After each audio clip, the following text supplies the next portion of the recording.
Bismillahirrahmanirrahim. Assalamualaikum warahmatullahi wabarakatuh. Saya Nurah Mahdianti dari kelas PAIA. Di sini saya akan sedikit menjelaskan buku tentang Rahmatan lil Alamin, tentang Nabi Muhammad Rasulullah SAW, pemimpin seluruh umat manusia. Langsung saja, di sini saya bertugas menjelaskan bab 6, 7, dan 8. Langsung pada bab 6, yaitu menjelaskan tentang kelembutan Nabi Muhammad SAW terhadap anak-anak dan cara beliau membahagiakan mereka. Langsung ke contoh pertama, Nabi Muhammad bergurau dengan Muhammad bin Rabi. Jadi diriwayatkan bahwa Mahmud bin Rabi berkata, "Aku masih ingat semburan air dari mulut Rasulullah yang beliau semburkan kepadaku dari ember saat aku masih berusia 5 tahun. Hadis riwayat Bukhari dan Muslim. Contoh yang kedua, kelembutan dan gurauan beliau kepada sekelompok anak-anak. Disebutkan bahwa Nabi Muhammad melewati sekelompok anak-anak dan memberi mereka salam serta bermain-main dengan mereka dengan penuh kasih sayang. Contoh yang ketiga, kelembutan beliau terhadap Hasan dan Husain. Nabi Muhammad SAW sangat menyayangi cucu-cucunya, Hasan dan Husain. Beliau sering mencium mereka, menggendong mereka, dan mendoakan mereka. Diriwayatkan bahwa beliau bersabda, "Ya Allah, aku mencintai mereka, maka cintailah mereka." Contoh yang keempat, anak kecil menunggang di punggung Nabi Muhammad saat beliau sujud. Suatu ketika Nabi Muhammad sedang sholat dan cucunya naik ke punggung beliau saat sujud. Nabi tidak mengusirnya dan membiarkannya sampai anak itu turun sendiri, menunjukkan betapa sabarnya beliau terhadap anak-anak. Contoh yang kelima, yaitu kecintaan Nabi Muhammad terhadap Usamah. Nabi Muhammad SAW mencintai Usamah bin Zaid dan sering memangkunya bersama cucunya Hasan. Beliau bersabda, "Ya Allah, aku mencintai mereka berdua, maka cintailah mereka." Contoh yang keenam, Nabi Muhammad SAW menggendong putri Zainab saat sholat. Nabi Muhammad SAW menggendong cucunya, putri dari Zainab, saat sedang sholat. Saat berdiri beliau menggendongnya dan saat sujud beliau meletakkannya.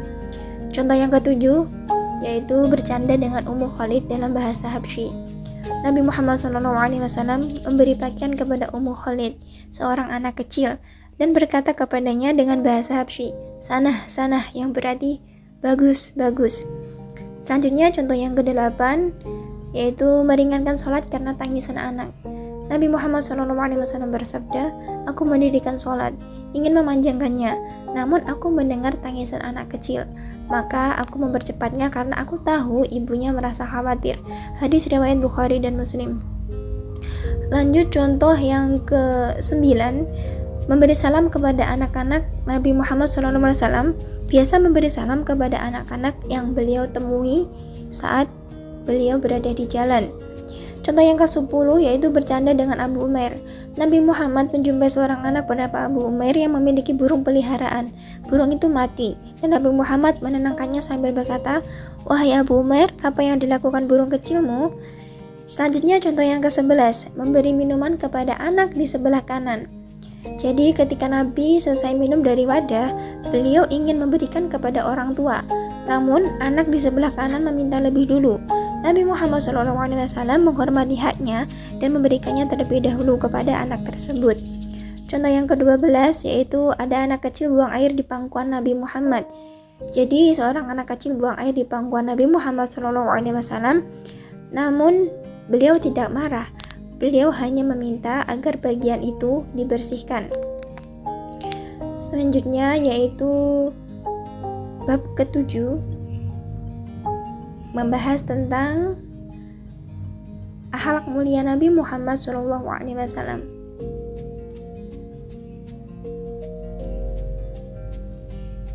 Jadi pertama, dorongan Nabi Muhammad SAW untuk berakhlak mulia.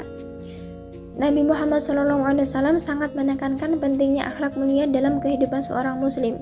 Dalam banyak hadis, beliau memotivasi umatnya untuk menghiasi diri dengan budi pekerti yang baik.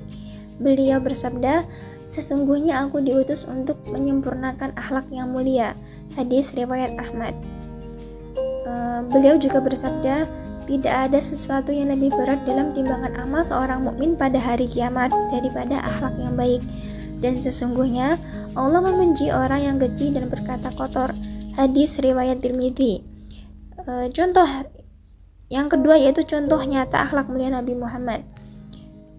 Akhlak Nabi Muhammad SAW bukan hanya dalam ucapan, tetapi juga dalam tindakan.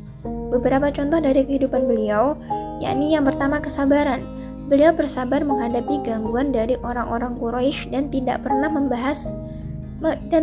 membalas keburukan dengan keburukan. Yang selanjutnya yaitu pemaaf. Nabi Muhammad SAW memaafkan penduduk Mekah pada saat penaklukan kota itu, meskipun sebelumnya mereka menyakiti beliau dan para sahabat. Selanjutnya yaitu sifat beliau yang rendah hati. Beliau hidup sederhana, duduk dan makan bersama orang miskin, dan tidak membedakan dirinya dengan yang lain. Selanjutnya yaitu lemah lembut.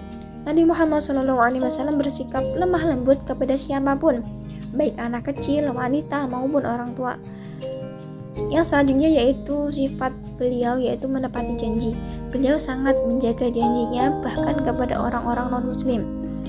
Lalu tawakal. Nabi Muhammad SAW selalu bersandar kepada Allah dalam segala urusan. Akhlak Nabi SAW adalah cerminan dari Al-Quran.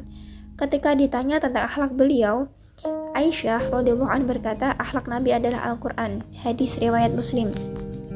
Lanjut bab ke-8 yaitu kedermawanan dan kemurahan hati Nabi Muhammad SAW.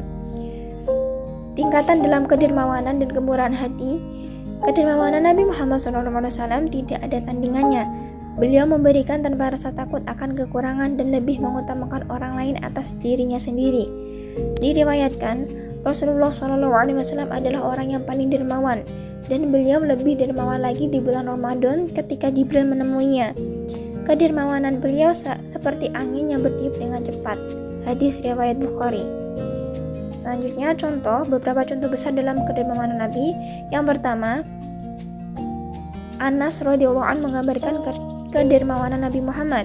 Jadi Anas bin Malik radhiyallahu anhu berkata, tidak pernah Nabi Muhammad SAW dimintai sesuatu kecuali beliau memberikannya. Suatu kali datang seorang meminta sesuatu, dan Nabi memberikannya banyak sekali. Orang itu berkata kepada kaumnya, masuk Islamlah kalian, karena Muhammad memberi seperti orang yang tidak takut miskin. Selanjutnya contoh yang kedua yaitu Sofwan bin Umayyah radhiyallahu anhu dan kedermawanan Nabi. Sofwan yang awalnya belum masuk Islam diberi oleh Nabi Muhammad SAW sejumlah besar harta rampasan perang setelah perang Hunain. Karena terkesan dengan kemurahan hati Nabi, ia pun masuk Islam dan berkata, demi Allah, sebelum itu ia adalah orang yang paling aku benci, namun setelah itu ia menjadi orang yang paling aku cintai. Selanjutnya contoh yang ketiga, sikap Nabi Muhammad terhadap seorang wanita musyrik.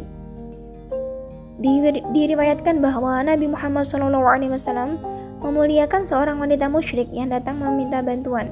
Beliau tidak hanya memenuhi kebutuhannya, tetapi juga memperlakukannya dengan penuh hormat dan lemah lembut, hingga wanita itu kagum dan masuk Islam. Jadi kesimpulannya, kedermawanan Nabi Muhammad SAW bukan sekedar pemberian materi, tetapi juga pemberian kasih sayang, waktu, perhatian, dan rasa aman. Beliau adalah contoh tertinggi bagi seluruh umat manusia dalam hal kemurahan hati. Karena Nabi Muhammad merupakan uswatun hasanah, yaitu contoh atau teladan yang baik bagi seluruh umat Islam di dunia. Mungkin itu yang bisa saya sampaikan. Apabila ada kurangnya saya mohon maaf. Ihdinas shiratal mustaqim. Wassalamualaikum warahmatullahi wabarakatuh.